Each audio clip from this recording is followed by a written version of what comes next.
if you buy this magazine and you do Frank Zane's routine, you're going to look like Frank Zane. No, you're not. Yeah. Frank Zane was born Frank Zane, and that's why he looks like Frank Zane. And his training had very little to do with it.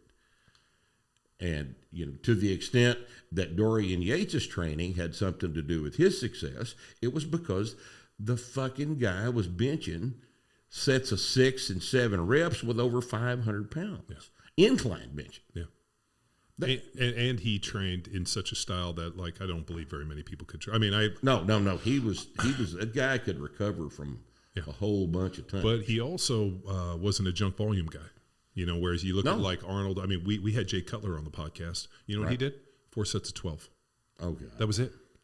Everything was 4 sets of 12. Because he was Jay Cutler. Well, he's Jay Cutler. He also consumed more calories, and I just think that maybe more anabolic receptors. Well, that's not even need to be discussed. I mean, that's just assumed. But if you can recover from all of that work, maybe you'll grow a little bit, but it doesn't work as well as sets of 5.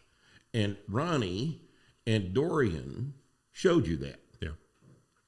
That big muscles are based on big strength. Yeah. And, you'd always kind of heard the Mike Metzner, Dorian Yates, 1 set to failure.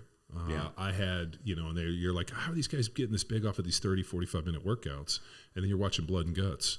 And there's 5, 6, 7, 8 warm-up sets. He's hitting 135, 225, 315, 405, 500. Mm-hmm. He's doing bent rows at 585. Mm-hmm. Shit, he had 5 or 6, 7 sets building up to it. Right. And then all of a sudden he has his final die-on-the-sword set where he's hitting 7, 8, 9. And then he goes back, a couple days later, and he's hitting it for an extra rep. And so he's doing progressive overload. Right.